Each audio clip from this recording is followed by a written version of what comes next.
दोस्तों कैसे हैं आप लोग। यहाँ पे इन रेडिकलाइज्ड इंडिविजुअल ने मुंह खोल दिया है एनआईए की इन्वेस्टिगेशन में और इन्होंने क्लियर कट बताया है, ये जो मोहम्मद गास नाम का एक्यूज्ड है इसने क्लियर कट बताया कि इसको पाकिस्तान बेस्ड एक इंडिविजुअल से इंस्ट्रक्शन मिल रहे थे।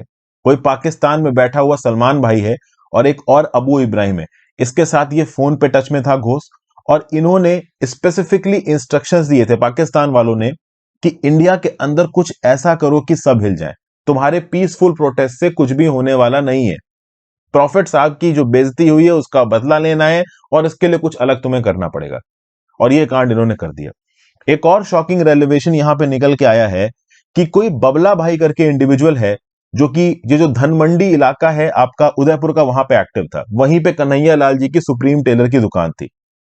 तो ये जो बबला भाई था इसने 10 से 12 लोगों को टारगेट किया था। Kanhaiya Lal was only one of them, और अलग अलग ग्रुप्स को ऑर्गेनाइज कर रहा था इन 10-12 पर अटैक करने के लिए। अटैक यहां पे कन्हैया लाल पे हुआ, but Kanhaiya Lal was not the only target, और भी लोगों को यहां पे टारगेट बनाया गया था। तो बबला भाई को भी यहां पे ढूंढा जा रहा है और ये सारी बातें एनआईए के सामने खोल दी गई। मतलब ऑब्वियस सी बात है, ये बात एकदम फिक्स होती नजर आ रही कि यहां पे एक पाकिस्तानी एंगल है।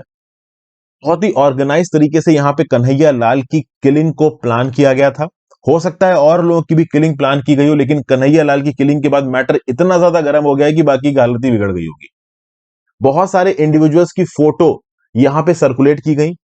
कुछ मुस्लिम्स ग्रुप्स ने अपना व्हाट्सएप ग्रुप बनाया, उसमें बहुत रेडिकल मुस्लिम्स थे, वहां पे इन लोगों की फोटोज को सर्कुलेट किया गया जिनको टारगेट किया गया था, ये बोल के कि भाई देखो ये वो लोग हैं जिन्होंने प्रॉफिट साहब की बेइज्जती की है, नुपुर शर्मा के फेवर में बोला है और ये हमारे टारगेट है।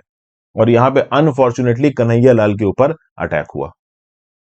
ऐसा बताया जाता है कि ये जो दोनों लोग अटैक करने से पहले दो और इंडिविजुअल्स वसीन और मोहसिन खान सुप्रीम टेलर्स पे दुकान पे गए, उन्होंने वहां पे मुआयना किया कि हाँ भाई सब ठीक है, हम कर सकते हैं किलिंग की नहीं कर सकते। उसके बाद ये लोग किलिंग करने के आए, किलिंग की। उसके बाद ये लोग किसी के घर पे गए, वहां पे जाके इन्होंने वीडियो बनाई कोई शोएब भाई के ऑफिस में, और उस वीडियो से ही नरेंद्र मोदी जी को भी धमकी दी गई। उसके बाद इन लोगों को अजमेर शरीफ की दरगाह जाना था, तो इन्होंने कार ढूंढी, कार इनको मिली नहीं तो मोटरसाइकिल पे बैठ के निकल लिए और बीच में पुलिस ने इनको धर लिया। तो क्लियर कट ये दोनों ही लोगों ने यहां पे उगल दिया है कि ये जो कुछ भी किया गया है ये बहुत ऑर्गेनाइज तरीके से किया गया है और पाकिस्तानी लिंक्स इसमें क्लियर कट सामने निकल के आ रहे हैं। और सबसे शॉकिंग बात यह है कि 21 जून को ये जो उदयपुर वाला इंसिडेंट हुआ है, इससे पहले 21 जून को 54 वर्षीय उमेश कोहले को मारा गया था। उमेश कोहले अपनी अमित मेडिकल स्टोर नाम की एक दुकान चलाते हैं। अपनी शॉप को बंद करने के बाद उमेश कोहले बाइक से घर जा रहे थे, इनके साथ इनका बेटा था संकेत और उनकी वाइफ थी, इनकी बहू थी, वो दूसरे गाड़ी पे थे, टू व्हीलर पे। तो रास्ते में एकदम से एक पर्टिकुलर जगह पे कुछ इंडिविजुअल्स आए और उन्होंने उमेश कोहले की गर्दन पे चाकू मार दिया और भाग गए। इस पर्टिकुलर अटैक की वजह रॉबरी नहीं थी, चूंकि रॉबरी होती तो लगभग 30-35 हजार रुपए उमेश कोहले के बैग में कैश था, कैश उन्होंने नहीं लिया, बस मार के भाग गए। ऐसा बताया जाता है कि उमेश कोहले ने एक सोशल मीडिया पोस्ट डाला था व्हाट्सएप पे, जहां पे वो नुपुर शर्मा के स्टेटमेंट्स को सपोर्ट कर रहे थे। और ये जो सोशल मीडिया पोस्ट है वो कुछ रेडिकल मुस्लिम्स व्हाट्सएप ग्रुप में भी वायरल हो गया था। इसके लिए ऑर्गेनाइज तरीके से यहां पे उमेश कोहले की भी किलिंग को प्लान किया गया है। और ये भी नुपुर शर्मा वाले इंसिडेंट, मतलब नुपुर शर्मा को जो सपोर्ट में लोग सामने आए थे उस कंटेक्स्ट में इनको मारा गया है, ऐसा प्रिलिमिनरी बताया जा रहा है पुलिस की रिपोर्ट के हिसाब से। महाराष्ट्र में इंसिडेंट हुआ, अमरावती महाराष्ट्र में।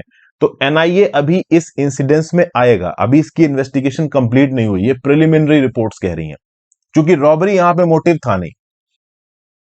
एनआईए की इन्वेस्टिगेशन के बाद ही पता चल पाएगा कि क्या हुआ क्या नहीं हुआ। तो ये जो उदयपुर मर्डर इंसिडेंट है कन्हैया लाल का, ये साफ साफ ये बताता है कि पाकिस्तान की मोडस ऑपरेंडी इंडिया के अंदर टेरर फैलाने के रिस्पेक्ट में बहुत ज्यादा ब्रॉड और आप कह सकते हो कि वेराइंग डायमेंशंस ले चुकी है। शायद पाकिस्तान की जो स्टैब्लिशमेंट है वो कुछ इस तरीके से सोच रही है कि देखो, टेररिस्ट अटैक मेजर स्केल पे कराएंगे तो इंडिया वालों का दिमाग घूमेगा, वो भी अपनी आर्मी भेजेंगे, बवाल होगा। उरी एयर स्ट्राइक्स और ये सब जो होती हैं सर्जिकल स्ट्राइक्स, ये सब कहीं ना कहीं पाकिस्तान की इंटरनेशनल इमेज को भी खतरा पहुंचा जाती है। तो बेस्ट क्या है कि इंडिया के अंदर इंटरनल फ्रिंज एलिमेंट्स को इंसाइट करो और ये जो इंडिविजुअल बेसिस पे क्राइम से इनको कमिट करो। देखिए, नो डाउट ये जो उदयपुर किलिंग है इसने बहुत हद तक कम्युनल टेंशंस को स्टोक किया है, हिंदू मुस्लिम राइवलरी को बढ़ाया है, एक दूसरे ग्रुप्स को एक दूसरे को डिस्ट्रस्ट की नजर से देखने पे मजबूर किया है। तो अगर एक्चुअली इंडिया में हिंदू मुस्लिम्स आपस में लड़ते हैं, गाली गलौज करते हैं, एक दूसरे को गरियाते हैं और उसके बाद कम्युनल राइट्स करते हैं, तो बेसिकली वो पाकिस्तानी एजेंडा को ही मदद कर रहे हैं। जो कि एक्चुअली में होना नहीं चाहिए। लेकिन अपने आप में एक बड़ी बात यह भी है कि इस प्रकार की किलिंग, कन्हैया लाल जैसी जो किलिंग सही अपने आप में लोगों के कॉन्शियंस को हिला जाती हैं। इनको कैसे रोका जाए, इस रेडिकलाइजेशन को कैसे रोका जाए, ये जो धर्म के नाम पे लोगों को बेवकूफ बना के इस प्रकार के काम करा दिए जाते हैं, ये कैसे रोका जाए, ये अपने आप में एक बहुत बड़ा सवाल है। इस सवाल का जवाब भारतीय हुकूमत पिछले 70 सालों से ढूंढ रही है, जब से ओवरऑल देश आजाद हुआ है। शायद एक दिन ऐसा आएगा जब देश इतना डेवलप हो जाएगा, इतना पैसा होगा लोगों के पास कि उनके पास रेडिकल आइडियाज के लिए टाइम ही नहीं होगा, वो इतने बिजी होंगे अपने लाइफ में। आज की डेट में अनफॉर्चुनेटली हम उस स्टेज पे नहीं पहुंचे हैं। वो सोशल और इकोनॉमिक डेवलपमेंट इंडिकेटर्स इंडिया लेके नहीं आ पाया। हम एक डेवलपिंग कंट्री हैं। बहुत सारे लोग हमारे देश में ऐसे हैं जिनके पास नौकरियां नहीं है, जॉब्स नहीं है, प्रॉपर एजुकेशन नहीं है, और वो कहीं ना कहीं रेडिकल आइडिया से इन्फ्लुएंस हो जाते हैं, और उनकी इस वल्नरेबिलिटी का इस्तेमाल करके पाकिस्तान बेस्ड टेरर ग्रुप्स इस प्रकार के अटैक को इंडिया के अंदर कंडक्ट कराते हैं। एनआई की रिपोर्ट से तो अभी देखिए यही पता चल रहा है। तो ओवरऑल उदयपुर किलिंग के रिस्पेक्ट में तो एनआईए ने साफ साफ यहां पे बता दिया है कि पाकिस्तान का इन्वॉल्वमेंट इस पर्टिकुलर इंसिडेंट में था। अमरावती वाले केस में ये जो उमेश कोहले को मारा गया है, यहां पे पाकिस्तान का इन्वॉल्वमेंट था नहीं था, ये एनआईए की इन्वेस्टिगेशन के बाद ही पता चलेगा। और देखिए शुरू से ही लग रहा था जिस प्रकार से कन्हैया लाल को मारा गया ना, सिर्फ अपने ही दिमाग में इंडिविजुअल रेडिकलाइज हो गया और धर्म के नाम पे जाके उसने ऐसे चक्कू मार दिए, ये अपने आप में थोड़ा सा इलॉजिकल लगता था। कहीं ना कहीं तो कुछ ना कुछ ऑर्गेनाइजेशन था ही, जो कि अब क्लियरली यहां पे सामने निकल के आ रहा है। पाकिस्तान बेस्ड इंस्ट्रक्टर साफ साफ बोल रहा है कि कुछ ऐसा करो कि अलग से नजर आए। तो ऑब्वियस सी बात है कि जो ऐसा करो वो यहां पे ओवरऑल बताया भी गया होगा। पहले मारा, उसके बाद देश के प्रधानमंत्री को धमकी दी, ये तो ऑर्गेनाइज्ड ही है। एक अच्छी चीज बस यहाँ पे ये कह सकते हैं कि टारगेट पे 10 से 12 लोग थे, ज्यादा लोग थे। तो कन्हैया लाल के बाद ओवरऑल एडमिनिस्ट्रेशन स्ट्रांग हो गया और कोई दूसरा अनफॉर्चुनेट एक्सीडेंट नहीं हुआ।